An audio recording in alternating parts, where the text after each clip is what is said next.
Hi people, Daniel from Devil & Sons Guitars here, and today I'm going to show you how to make a guitar body template from an existing guitar body.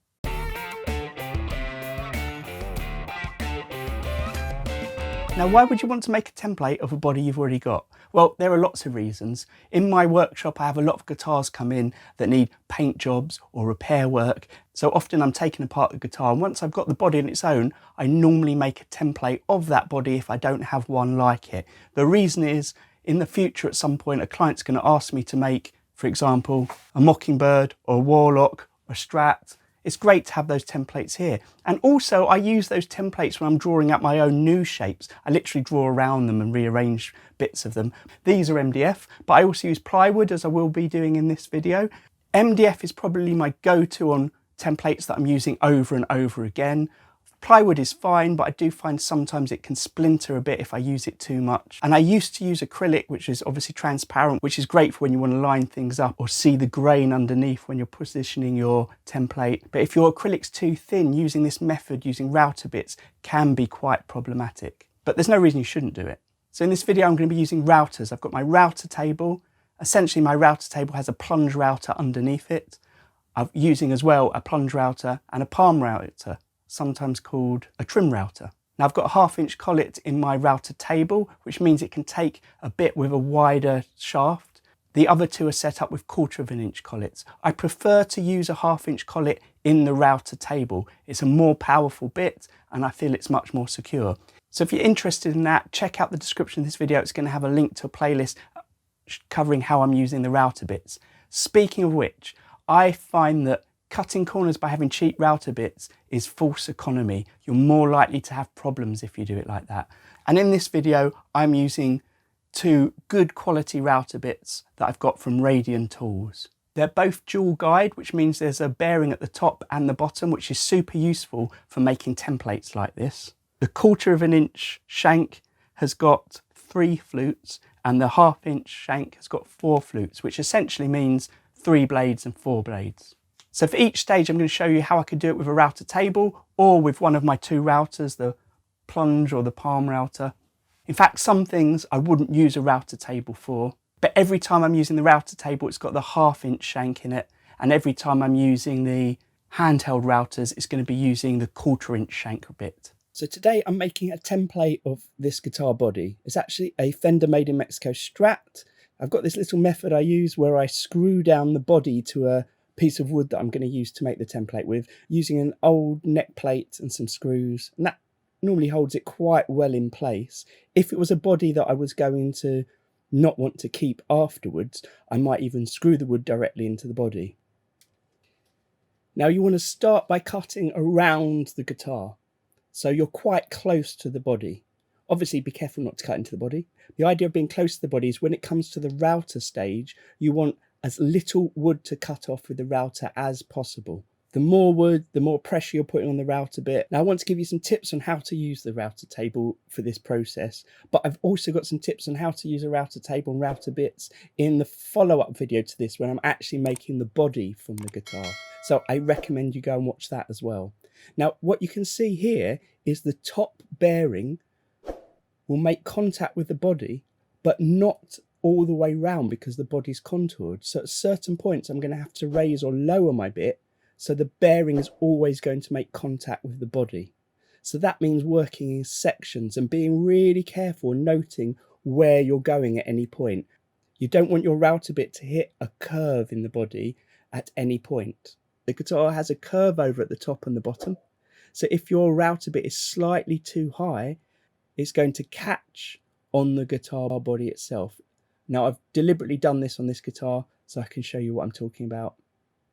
When the bearing is slightly too high and starts to reach over the curve, the actual blade of the router bit is going to cut into the body of the guitar. So you can see here that exact line where the bearing must have been slightly too high to follow the curve and the router bit has cut into the body. Again, I did it on purpose because I'm going to be refinishing this guitar anyway, but it's something you need to really be careful to avoid, especially when you're on bits like this, the belly carve. You really need your router bit to be in exactly the right place as you're going round.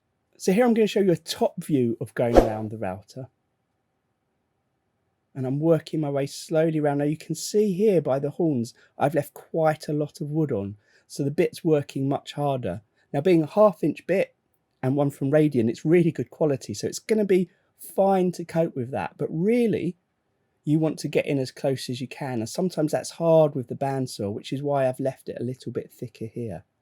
But if you've got a good bandsaw that allows you to come around the edges a bit tighter, do it. You don't want to cut corners anywhere, except maybe here, where I'm literally cutting a corner off. And that's the other reason you don't really want so much wood left over. Pieces like that, which aren't cut close, can just shoot off.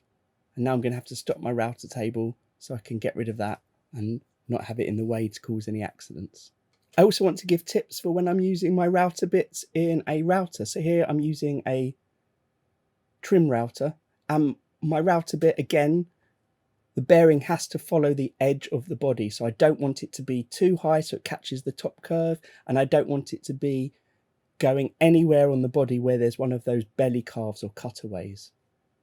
You can see here that I find it much easier to have the template on top of the body when I'm using my trim router. Don't forget to have it all clamped down to your work surface so there's no movement at all. Now again, you want to get rid of as much wood as you possibly can before routing. So I'm drilling through the body here. I'm making my hole bigger than my router bit is, so it will go in very nicely and not catch when I start. This, of course, is the hole where the trem block goes from the strap bridge. I find it much safer to be cutting out this part using a handheld router coming in from above. And you can see I'm following around the edge of the hole very carefully.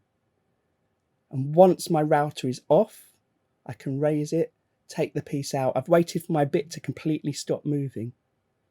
I'm then going to hoover out all of the dust before I go back round for a second pass just to make sure it's fine.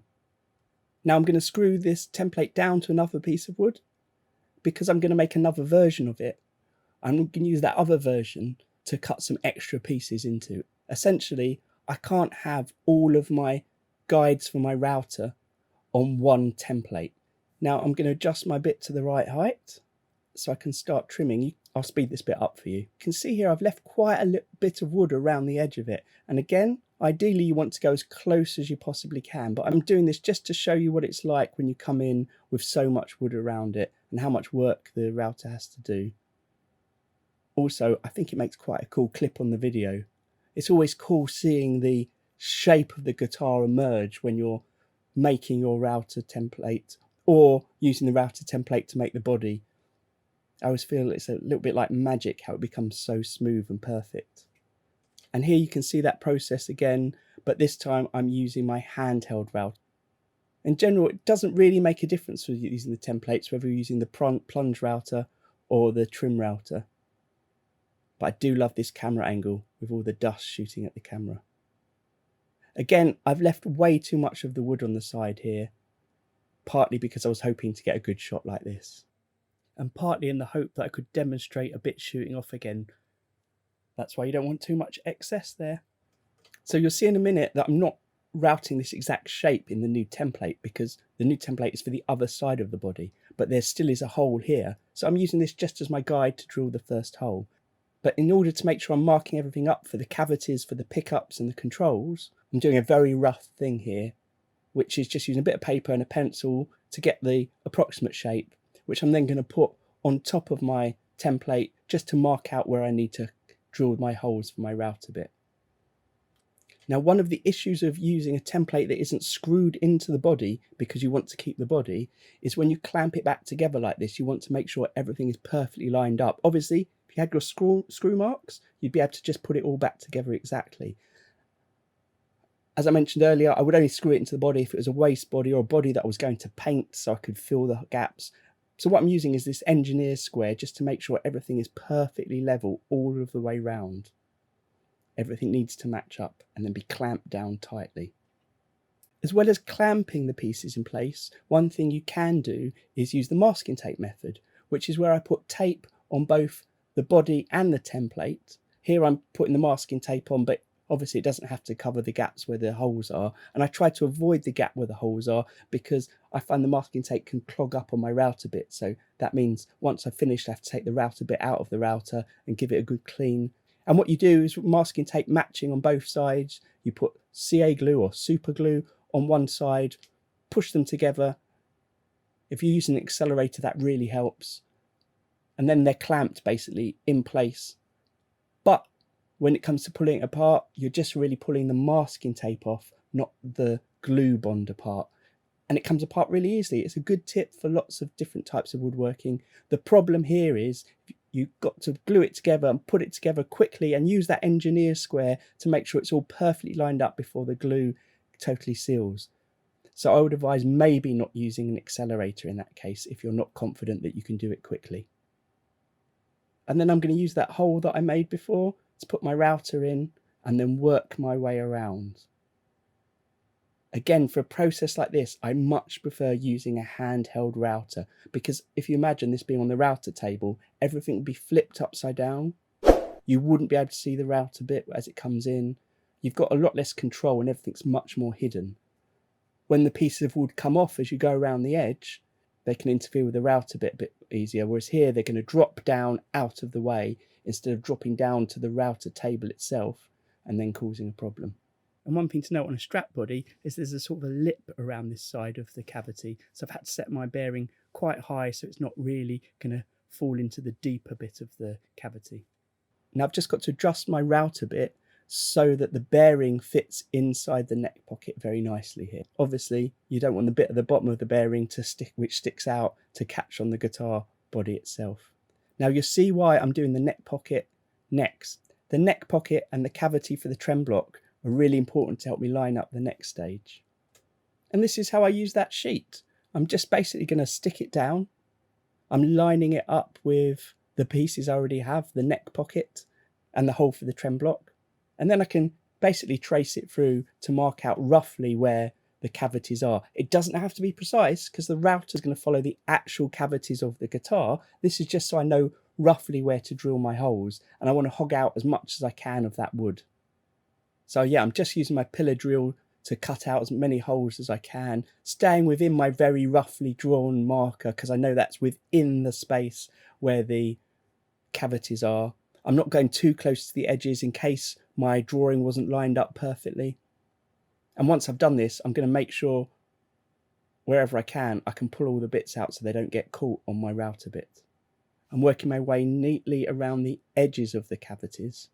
But what I will always do once I've roughly done this, hoover out the inside, get out of the bit so it's totally empty, and do a second pass to make sure it's all absolutely perfectly level with what's inside. It's sometimes quite easy to miss a bit when you're going round the first time, more or less blind because you can't see what's in there.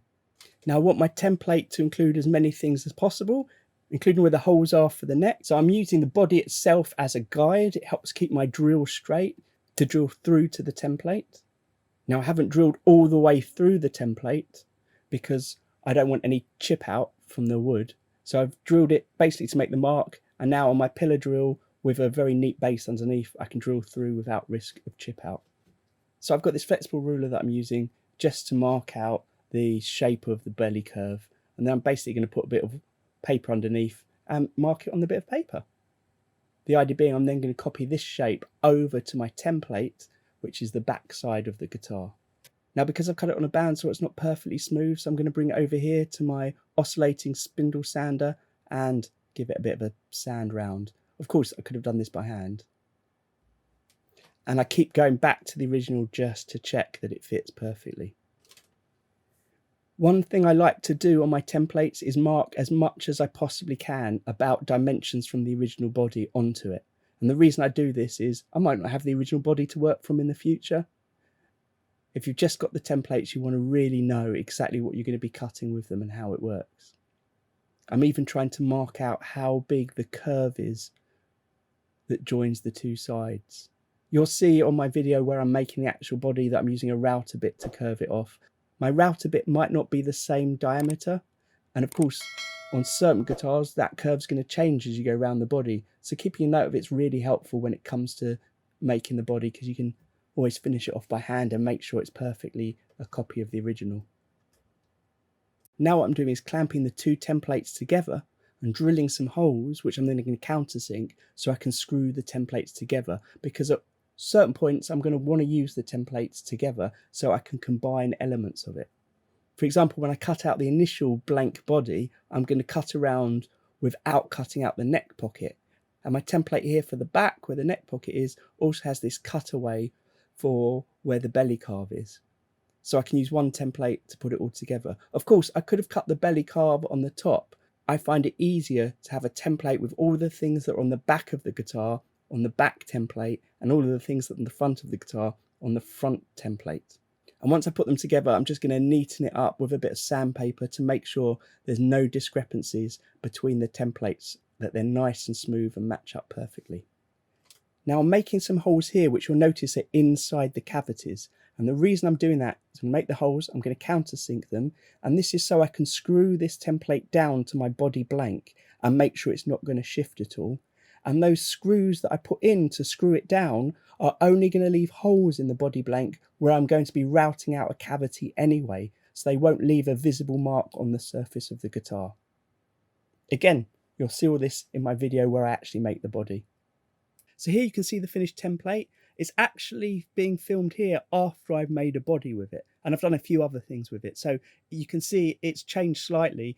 Basically, I think of my templates as works in progress, and I'm often annotating and writing on them and doing things to them. There's some extra holes being drilled. But one thing you'll note here is it actually works more efficiently the other way round to how I just showed it to you, with the back template underneath the top template. And that will all become clear as to why that is when you watch that other video on making the body. I've also got these two other little pieces I've made. One of them just fits in like this and allows me to cut out the cavity in this area a little bit deeper. And the other thing is this. It's just a bit of blue acrylic, thin acrylic that I had. I guess you could use anything flexible. I marked up the side of the belly carve with it, and then I can use this as a marker on the new body. And by the way, this is that body that you saw at the beginning that I've worked from all the way through, with a sneak peek of the paint job I've done on it, which by the way, I'm also making a video on. So stay tuned for that. Great, I hope you found that useful. Please leave in the comments below any tips you have for making templates or using these router bits. And if you're watching, don't have a comment to leave, do read the comments that are there, because there might be extra tips that you find really useful. Don't forget, I'm making more videos, so you want to like and subscribe to see those as they come out, or check out my description, which has a link to a playlist in which I'm covering the next stages of using this template, making a scratch plate template, and some just general tips on using router bits. Fantastic. So until next time, happy strumming.